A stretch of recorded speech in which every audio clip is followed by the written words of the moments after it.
what's up creatures? It's Em and welcome back to my channel. In today's video, I am going to be introducing you to all of my pets 2022 edition.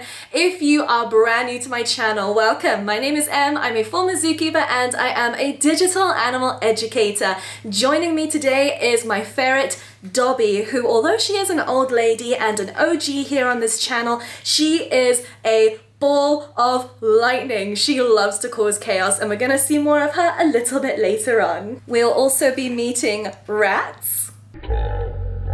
Baby bear! Okay, he's actually my best friend and not actually a bear, but he also kind of is. 19 of my crested geckos, including babies, and a very rare, very spicy snake. And I know she's gonna bite me. She always bites me. But before we meet all of my pets, I would love to introduce you to today's sponsor, Farlow. Farlow creates beautiful bracelets and they partner with amazing world-famous conservation efforts to bring you these amazing and beautiful bracelets, each with an animal that you can track in real life. So here's the way that Farlow works. Head down into my description box where you will find a link to the Farlow website. Here you can learn all about the different animals that Farlow helps to support through conservation, such as elephants, polar bears, and penguins. Click on the animal you'd like to support, and from there you'll be able to customize your Farlow bracelet. You'll have a charm of your animal, along with a variety of color options to choose from for the other beads. So I got my bracelet and I got the card that comes with it with a scannable QR code on this side. Scan the QR code on your welcome card to launch your animal's tracker either on desktop or on the app. I personally like the app because then I can track my animal's movements anytime from any place. And something else that I love about these bracelets as well, apart from being gorgeous and customizable, is that a percentage of every bracelet sold goes towards helping these conservation efforts. I've seen that Farlow is working with the Sea Turtle Conservancy, which is an amazing group that I've worked with in the past. So it's great to see them doing real tangible work. So your purchase really helps to save animals' lives and it helps us to understand more about conservation and the migration patterns of animals, which is super cool. Treat yourself or a friend to a Farlow adventure. Go down into my description box where you will find my affiliate link. This will give you 20% off of your order. Please do go and check them out and show them some support. They're doing incredible, tangible work. Thank you so much to Farlow for sponsoring today's video. And now let's head into the animal room.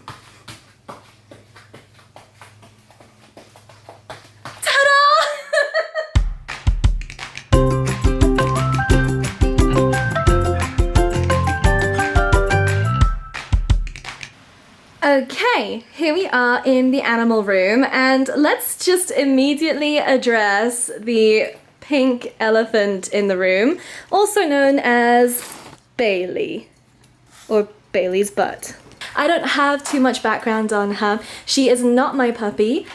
She actually belongs to a friend and unfortunately they are in the hospital. So all the friends of this friend are taking it in turns looking after this delightful pupperoni with a lot of energy.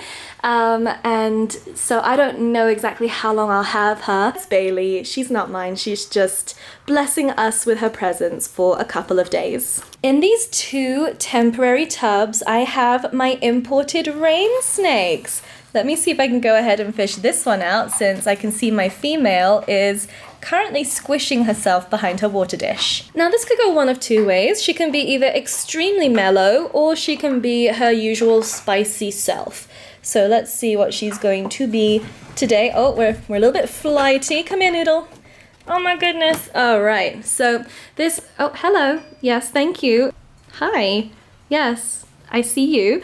This is my, as of yet, unnamed female Rein snake. Actually, your bite's getting pretty powerful there. It used to not even register, but it registers as a bit of a tickle these days. Oh, you are just so vicious. Oh, so spicy. She is an import from Germany. She is not a wild caught animal. She was captive bred several generations in captivity.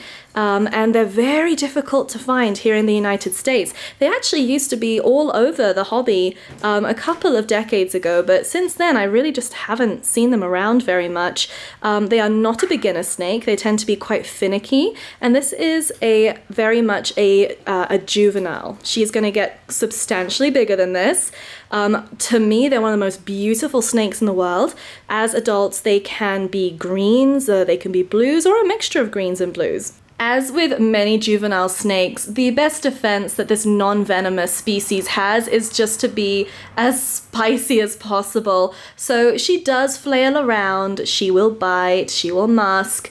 She doesn't musk that often, but she will do it. And to me, they're just really gorgeous. I'll see if I can go ahead and pull out the unrelated male, and I'm hoping if they continue to grow this well that I will have hopefully a future breeding pair. Next up, let's take a look at the unrelated male. He's more of a powder blue color. He's really gorgeous. Let's see if we can bring him out. Are you going to be spicy with me today, or are you going to be less spicy? You're good. Yeah, he's very chill by comparison. This is the male Rein snake, and that's Rein as in Rein, not rain as in raining, although I think that would be really cute too. And they're just very smooth and beautiful. Like, come on, those colors are ridiculous. I just absolutely adore them. They're very tuned into their surroundings. They're very visual snakes, and snakes don't generally have good eyesight, but these are very much a visual hunter. So yes, they do absolutely love to look around, and they're very sensitive to their surroundings. This guy was a nightmare to get started on food. I was force feeding him for around 2 months until he finally decided to start eating without assistance. So I'm glad he's finally eating by himself. That would have really sucked if I couldn't get him eating, but he's doing great, and he's finally putting on a little bit of weight. He was, a little bit bony for a while, but he's doing really well, so I'm really happy to see him thriving. I had to mess around with his enclosure a little bit because he also had mites, so that's why both of these two are in very simple setups where I can keep an eye on absolutely everything. Do you want to go in your pool, Noodle? There you go. Being an arboreal species, they do like to be able to climb, and I find that this is a really sanitary way for me to give him some place to climb while I make sure that he definitely doesn't have any mites. He's been absolutely clear for a couple of months now, but I just don't want to take any chances, so he's good. You can just chill in there. And those are my Rein snakes. I hope you like them. Let me know if you have any questions about them. I know that they're not particularly well represented in captivity, so if you have any questions, pop them down below. Do you see Sploot? We're gonna go into this 2x2x2, and in here we have Sploot. Hi, Sploot. This is Sploot. Sploot was a crested gecko that I purchased from a reptile store almost 2 years ago. He is just absolutely huge now. He's one of my largest crested geckos, and I have about 20 of them in total now. He just looks great. He is not one of my breeders right now. I might change my mind in the future because his head is huge and I just love it, but I don't have any lineage for him, so I'm not sure if it'll be entirely appropriate of me to do that, but I really do love the way that he's turned out. So this is Sploot, my pet only for the moment crested gecko. I haven't decided if I'm going to go the rehoming route with him since he's not going to be a breeder, or if I'm just going to keep him as a snuggly pet because he's just one of my favorites. So I'm leaning towards keeping him as a pet, but he also might be up for rehome at some point just because I'm hoping to focus purely on my my breeding crested geckos. By the way, speaking of which, I did actually create a breeder Instagram for my project. It's called Ruckus Reptiles. You can be sure to go and check that out if you want to. But that is Sploot. Sploot turned out to be a male, which I was, kind of hoping for. And he's gonna just, okay. You're going the wrong way, dude. Now, I do have around 20 crested geckos. I will bring them out one by one so you can meet them in a rapid fire. You put the Sploot in a coconut. Next up, Scandal, the lily white. He is very easily spooked, so I might end up having him leap off into the abyss. He did just poop all over me. This is Scandal. He is a lily white. He is a very high expression lily white. He is not what I would say is the most gorgeous kind of lily white, but you know, he's still fun for my project, so there we go. That there is Scandal. Hopefully daddy to a couple of yellow lilies later this season. Hey Scandal. Love that white dorsal. Next up we have Revere. Revere is a fired down extreme harlequin male. I have not paired him to any ladies just yet this season, but there's still time. Maybe, maybe not. He might be a next season breeder, but I do like his pattern. He's a lot of fun, so maybe some yellow extremes from him. This is Bengal. He is completely fired down right now. He's usually deep yellow with orange stripes. So yes, he is a beautiful brindle, originally from Pangaea, and a member of our creature crew got in touch with me via DM and asked if I wanted to add him to my breeding projects because they knew I was into yellows, and I said yes, and he has a girlfriend who I'll introduce you to next. This is Dune, as in sand dune. She is an adult female brindle. She's actually got some eggs in her right now, which are not from Bengal. She's just laying infertiles right now, but she's not willing to mate just yet with Bengal. So I'm going to give her some time off just to lay those eggs and decide if I want to give her the rest of the season off since she hasn't been bred this season, or if I want to give it a go and see. You can kind of see the eggs there in her little belly. But she arrived not too long ago. Again, you can keep up with her over on Ruckus Reptiles, but I think that her and Bengal could have some really beautiful brindles. That'd be really lovely. She's so cute. Look at you. Work it. Work it. This is Zay, also known as Chungosaurus Rex. You might have seen him around on my Instagram. He is completely fired down. Well, actually, he's kind of misfiring right now. You can see he gets kind of green behind his armpit, and when he's completely fired down, he's kind of greens and yellows, which is cool. And then when he's fired up, he's a really great tricolor. So yeah, he's an amazing animal. I love him just for Harlequin projects. So yes, that is Zay, one of my breeder males. I have not paired him just yet, but the Chinese water dragons happen to think he looks like food, so I'm gonna go put him away. This is Lemon Cake. He likes to bolt on me, so that's his dorsal, and that's why I picked him out. I think he's a really funky looking yellow. He's still young, he's not yet breeding age or weight, so I'm just gonna grow him out and see if I still feel the same about him maybe for next year's projects, but he's fun. This is Miami. He is a sort of sandy yellow color, and he fires down into this beautiful sort of off-white cream and beige. He's fun. He's another that is not yet breeding age, but I'm just growing him out to see how I feel about him. I really liked his lineage, and that was the main thing that sold me on him. So I'll see how he turns out, maybe pair him to a female at some point, but he's not ready to go this season. So I'm just holding him back and seeing how I feel about him for next season. But look at those lavender eyes. He is so pretty. Mlep. Yes, you are. Possibly my favorite crested gecko. This is Sorbet. Sorbet is a reptiles creation, and just this gecko has everything. The structure, really lovely, kind of like a furry scale appearance, and this is a tricolor lily white and completely fired down. This animal is not fired up in the slightest. When Sorbet fires up, he becomes really vibrant reds, oranges. That base color goes almost black, and then you can kind of see it's almost like a highlighter white and yellow down his dorsal. I really love this animal, and he will be ready to breed next season.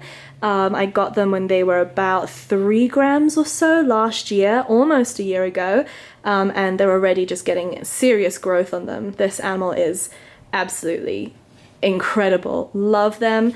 They're definitely one that I'm most excited to breed, and I'll keep you updated on how they look as they grow. I had to bring back Sorbet because Sorbet decided to fire up right when I put them back, and seriously, that ice white and that slight highlighter yellow down the sides there with all those colors, oh, this is just a spectacular animal.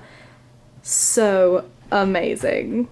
This is Rosie. She is not going to be a kind of like premium breeder animal. If anything, I'll probably just be supplying local pet stores with her offspring.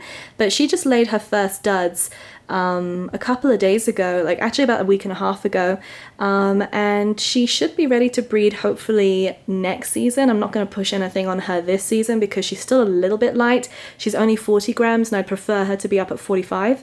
But yeah, she is sort of like an entry-level breeder. I saw her and I really liked her dorsal. I thought she might be fun with Lemon Cake because I love his dorsal as well. But I also think that she could be fun with Zay as well as with Revere, so I'll just see how I feel about her next season. But yeah, she's nothing like outstanding, but I really love her, especially when she's fired down like this. When she's fired up, she's a lot like Sploot, really dark chocolate colors. But right now, this is what she's kind of deciding to be, middle of the day. Not the time really to photograph any crested gecko, but I do love her. She's great. She's a really easy to handle gecko, and she's got some dial spots on there as well, which I'm not nuts about, but I just think she's a really fun looking gecko and very sweet.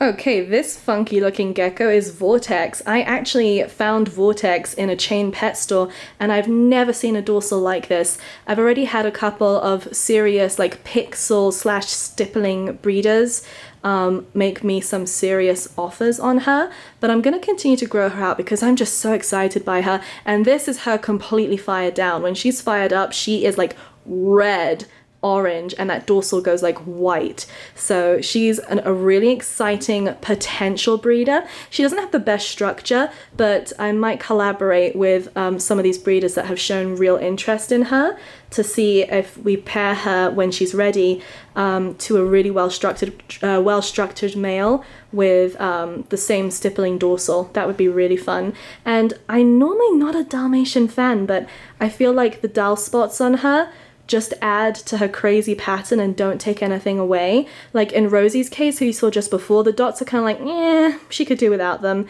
Whereas I think that Vortex actually is overall improved by the presence of her spots, and there's only more and more of them developing with time, so I'm excited about her. Oh, Vortex partially fired, so there we go. Bit of Vortex for you. This is Cattywampus. Now, I actually purchased Cattywampus from a local breeder.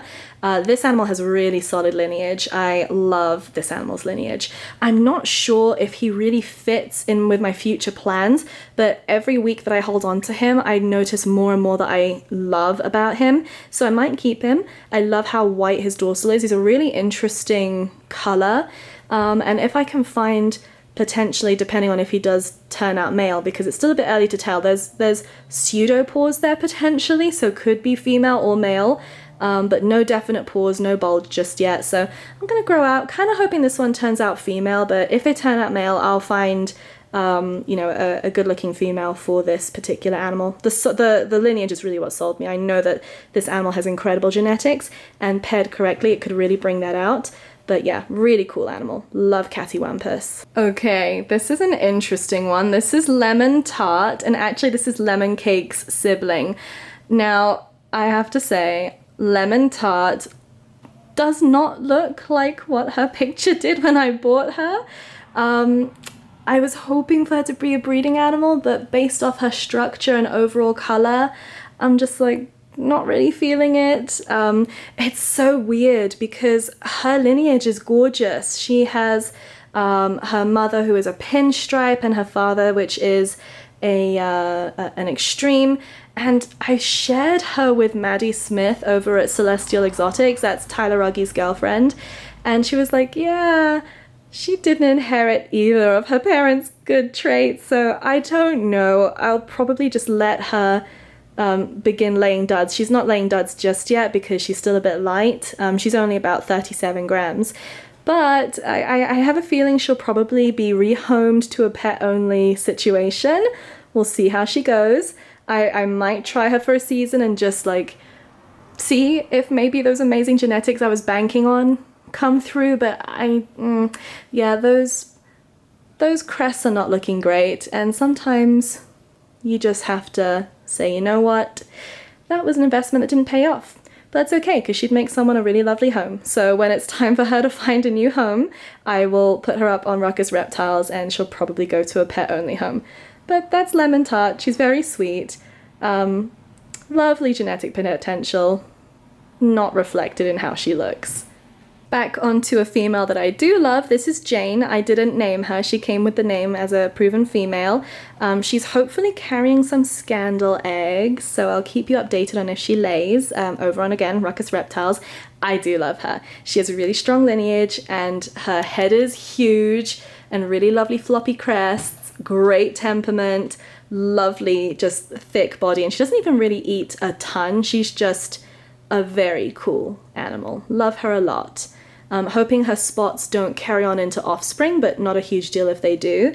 But yeah, hoping to get some maybe yellow lilies out of her. We shall see. She's actually in the past thrown some gorgeous tricolor lilies with another male she was paired to. So the potential is there. I really like her. She's so chonky. She's like a dumpling. This is Ember. This is another animal produced by Reptiles, and as with so many of my geckos today, Ember is also completely fired down. Fired up, they have incredibly intense tricolors. But yeah, this is completely fired down. This is about as fired down as I've ever seen her, actually. So congrats, you all get to witness that. Oh, and if she does turn out to be female, which is what I'm kind of banking on, I would love to pair her at some point to Sorbet, my amazing tricolor lily white, because I think that their babies would be solid. This is Matchley, and that is some moss on her back there. Again, very fired down, but she's a little tiger girl. And actually, it was Maddie Smith, again over at Celestial Exotics and Tyler Uggy's girlfriend, who knew that I was really into tigers and spotted her recently at an expo and was like, hey, I know you're not trying to buy any more crested geckos right now, but I found this one. I was like, oh, send her over. So thank you very much to Maddie for making this one possible. Just a really cool animal. Super fired down. When she's fired up, she is intense orange. I'll insert a picture so you can see. But I'm really excited for her. I'm going to grow her out, see how she goes. And I don't even mind the spots on her. I think they're really pretty, but hopefully I can find a nice tiger male for her and maybe even pair her to my Raja, who I will introduce you to right now. And this is Raja. He is only partially fired. He gets really beautiful, intense oranges as well. I really love his pattern. He is a bit of a funky tiger, which, you know, I'm all for the funky stuff. I know a lot of people wouldn't like the sort of dorsal that he has right now. A lot of people who breed tigers want really clean tigers. I don't mind a messy tiger. I think he's really interesting. He's a beautiful gecko, and I was really glad, actually, that Maddie, again, shared him with me. She sent me his listing and I was like, oh, I guess I'm buying him too. So again, thanks Maddie for making me spend money that I don't have. Oh, Raja just fired up. So there we go. That's what Raja looks like, fired up. That's not even completely fully fired, but about 90% of the way there. Love the eyeliner. A super fired down Velocity. Velocity has incredible lineage. That's really what sold me on her. She is going to be a massive gecko. She comes from a pairing called Marv and Vitani.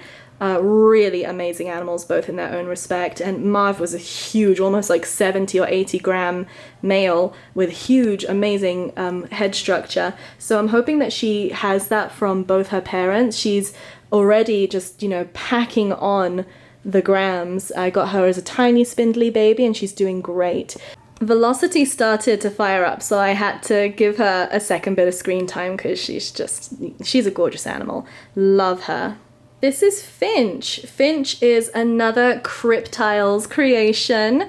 I love Finch for so many reasons, and the longer I keep him and the more grams he gains, the more intense his coloration becomes.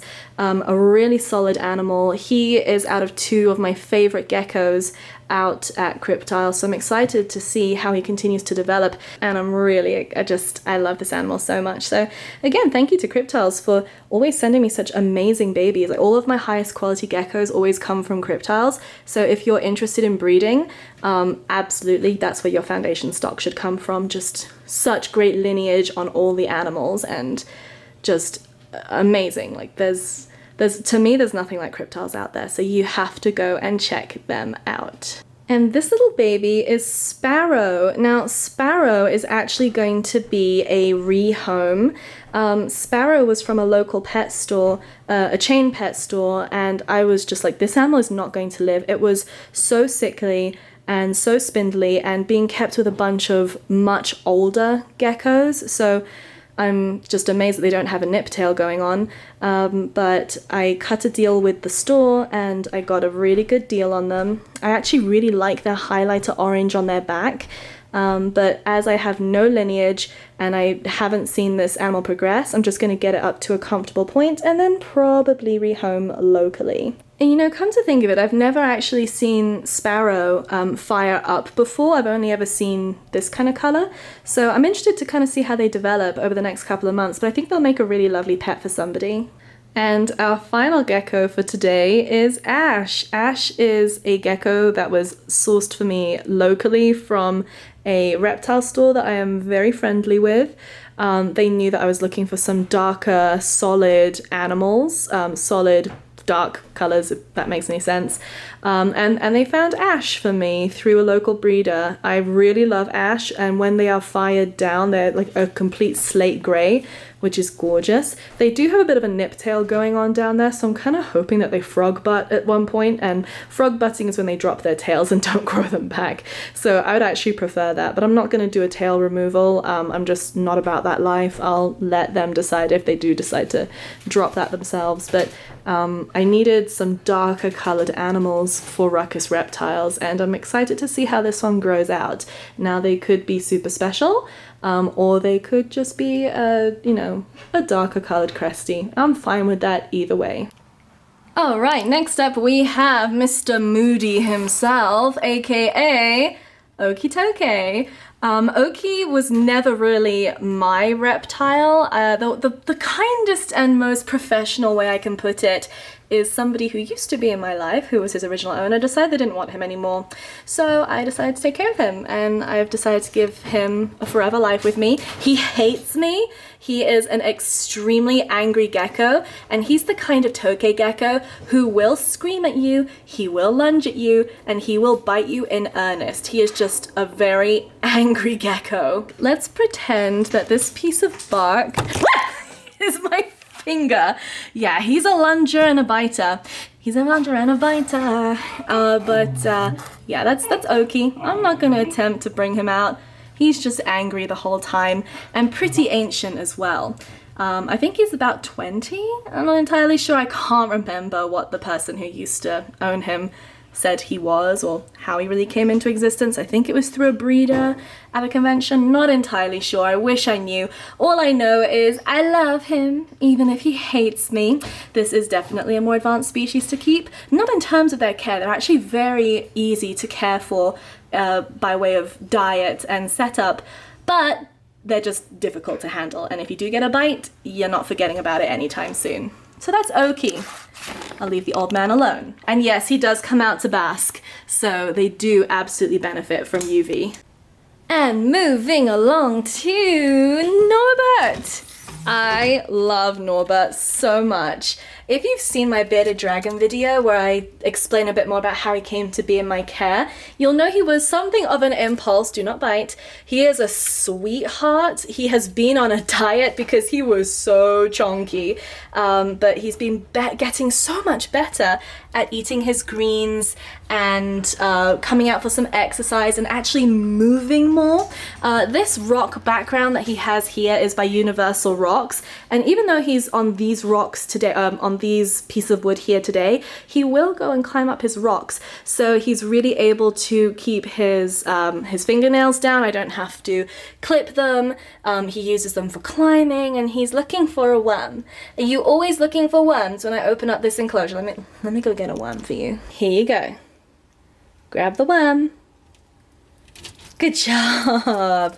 Awesome. So that is Norbert. He's a bearded dragon and he was an adoption. He lives currently in a 4x2x4 Zen habitat. I feel like they're seen as an uncool reptile because they're not a particularly huge challenge, but they just have so much personality and it's impossible not to love a bearded dragon. So yes, let me know if you have any questions about Norbert. He's just having a little drink right now in his pool. Oh my goodness, what a dude. He is living his best life. Next up, let's meet my Chinese water dragons. I have 2 young Chinese water dragons in this enclosure. And I actually just updated it so that I've elevated their pool. Chinese water dragons, of course, as you would have guessed by their name, do require and love water. This is one of my dragons. This one, I'm not sure yet, is a male or a female. They're both in a kind of in-between stage.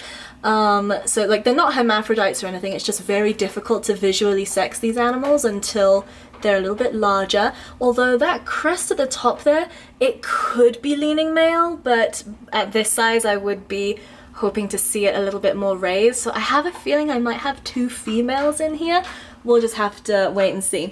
That's one of my Chinese water dragons, and the other one is, I see a tail.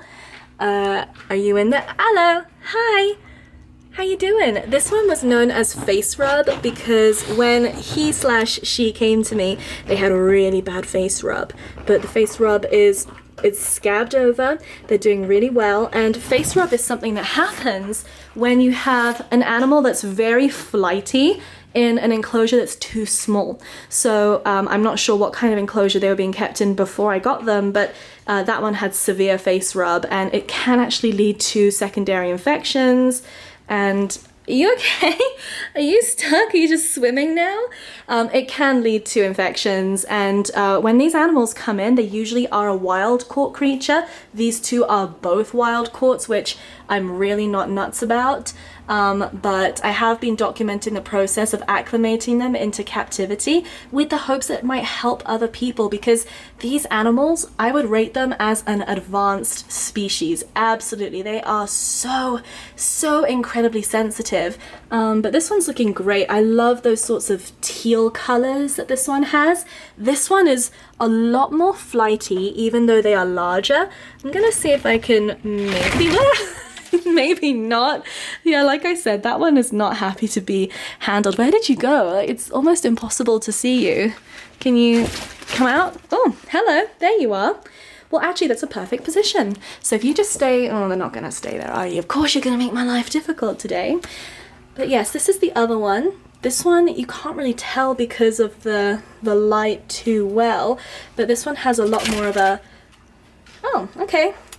Well, that's perfect as well. Oh, and we're gonna go for a swim. The other thing to remember is that Chinese water dragons do not often enjoy cohabitation. Cohabitation can result in bullying. It can result in an animal getting so stressed that their parasite count once again comes up again. So it's not something you want to do. If you're seeing any hand waving, attacking, bullying off of the best places to perch, to bask, or to soak up some heat, then you definitely want to separate them out immediately. But cohabitation can be done. I've also seen people cohabit Chinese water dragons with basilisks. I would not recommend that, but I've seen that as quite a popular cohabitation.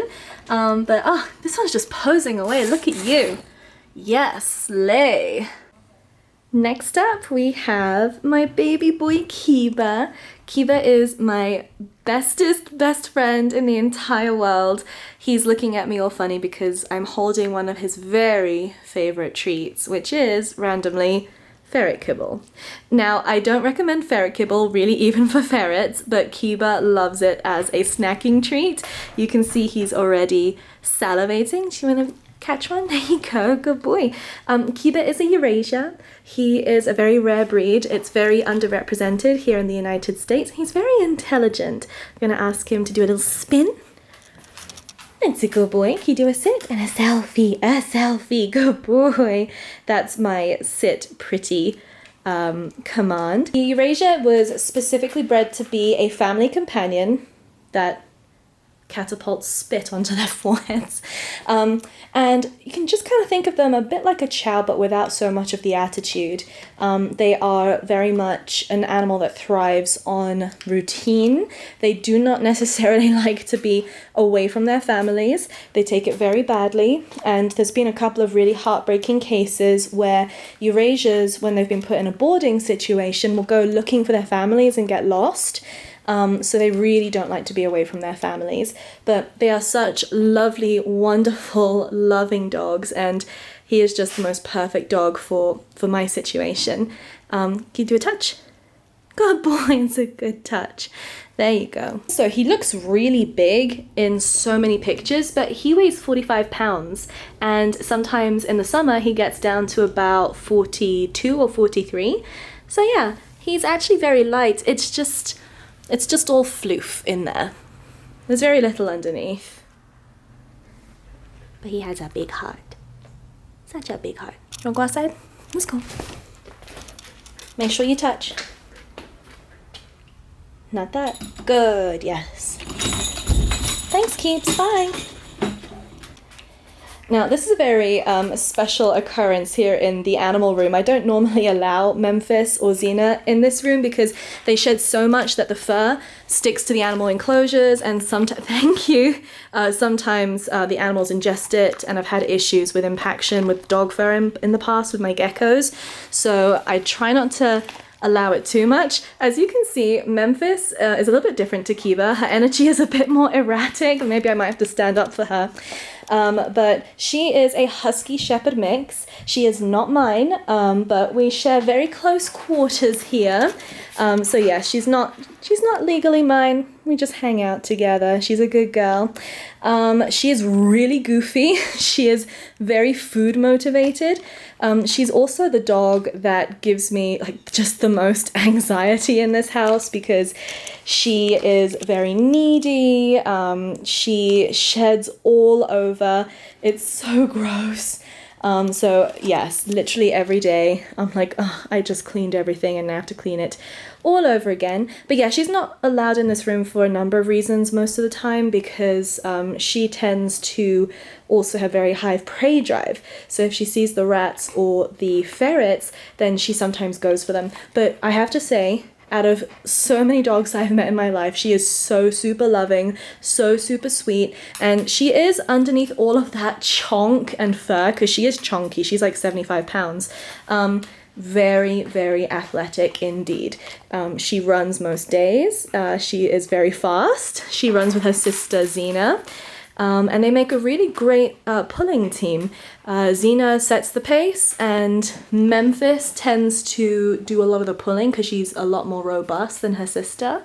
They're actually litter mates, so I'll be sure to bring Xena down now so you can meet her. That's Xena and Memphis over there. Memphis on this side, and then this is Xena with the two coloured eyes. With Xena, she was the first in her family's family.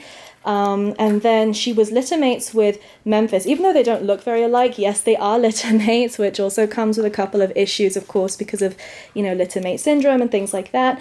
But she has had a great start in life. She was adopted by Jake, and he gives her a really good life. And then Memphis joined on a year later after they found out that she was being kept alone in a backyard.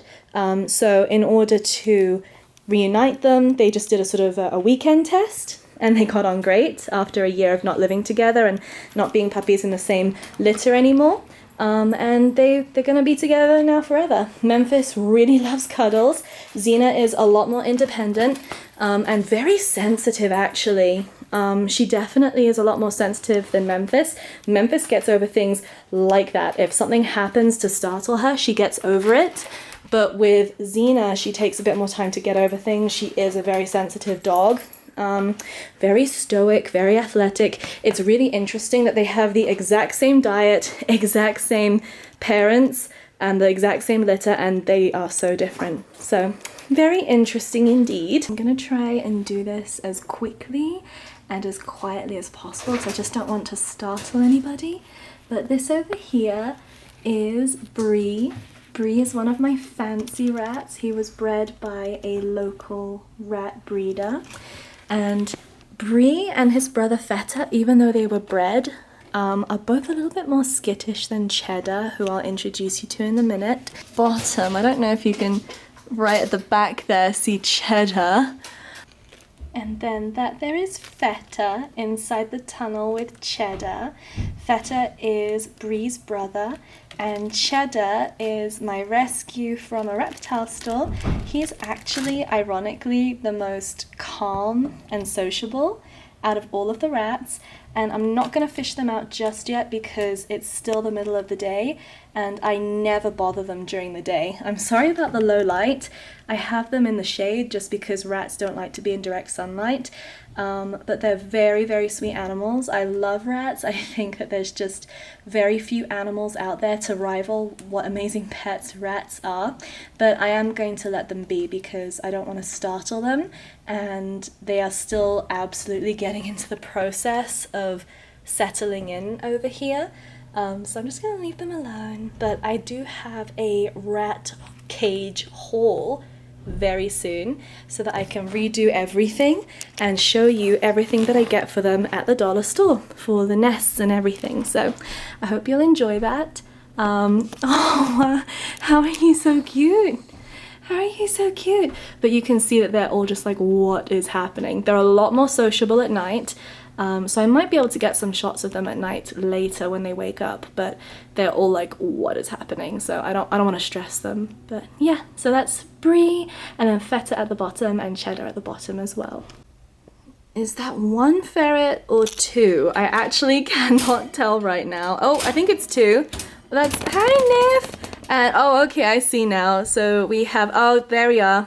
That is Noodle, that's Niffler. Oh, and there's a Dobby! Now, Dobby, if you've been around on my channel for a while, has been a staple here. She is known for being extremely mischievous. She still to this day loves to steal socks and hide things, and she is just such a joy. I mean, she's just one of the best ferrets I've ever had, and I never thought I'd be into female ferrets, but she really is just so amazing and so sweet. I have to say, it makes me a bit sad to see her aging. I don't know if you can see that, but she's actually blind now in one eye. Let me just clean that husky fur off her face and see if I can show you a little bit better. It's over here in this eye. Can you see it's very cloudy? It doesn't look so bad on camera, but it's very noticeable in real life. I've already taken her to the vet. She has cataracts. It's all due to her age. She's almost 7, so she is really getting up there for a ferret. She does have adrenal disease. I might do a video on that sometime in the future, but we went to the vet a couple of months ago for that, and she was fit with an implant, so that's helping to regulate her hormones. Now, this sleepy face over here is Niffler. Niffler is also getting up there in age, especially for a Marshall's ferret. He is my ferret with very few brain cells. He just tries his best every day. He really hasn't become more intelligent with time. He still runs full force into walls, but he is as playful as ever, even in his older age. He's a real joy, and he has found a great companion in Noodle back there, who he's kind of taken on like a little brother. It's really, really sweet. I think Noodle's gonna probably come on over and try and play. There he is. Hi, Noodle. You wanna go and see Niffler? I need you next. Now, Noodle is very different to the other ferrets. He's much younger. He has a lot of energy in him. He is pure chaotic energy. You can't achieve anything whilst Noodle is out because he's super extra bouncy. Noodle was a rescue ferret. I got him just before Christmas. If you want to see the whole adoption process with Noodle, you can do that. I had a whole video about it. And he and Niffler are always sleeping together and hanging out together, and he is just always getting into trouble. Like, he is the epitome of what a ferret is. He's just extremely bouncy and fun and full of all the energy. He also gets really chonky in the winter, and he gets up to almost 5 pounds. So that's just a lot of fun. But the benefit of having younger ferrets is it keeps older ferrets younger as well, provided they all get along. And they've all accepted Noodle beautifully. Oh, there goes Dobby and Niffler. There goes Dobby and Niffler, yay! Get her! Get her! Go get her! Hello! Hello!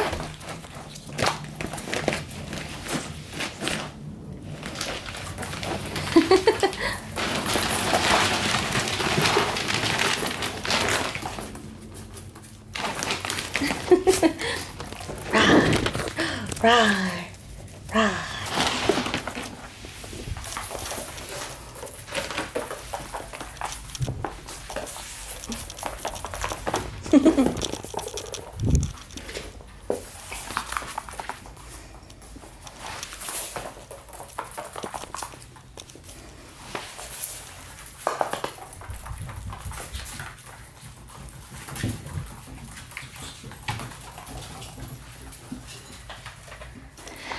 I am going to have to make another spoiling all my ferrets video soon because it's been a hot minute since I made one of those, and I think it would just be great to do in Dobby and Niffler's older age, just to like maybe fill this entire room with packing peanuts again. If you have any ideas for another way I can spoil them, which you would really love to see, please leave me a comment down below and let me know your ideas, and I'll take some of the best ones and see if I can combine them all together. See if I can grab them. Noodle, nope, Noodle has escaped me. Dobby. Noodle, get out from under my feet. Get out from under my feet.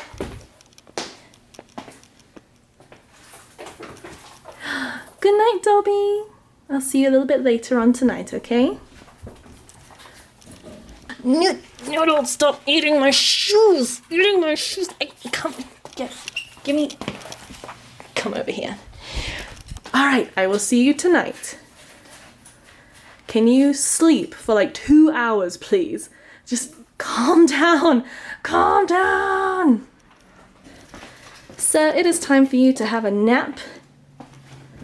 Mandatory shot in front of the palm. He doesn't know what's going on. What's new? And that's it for today's All My Pets 2022 video. Thank you all so much for watching. I will see you in another video soon.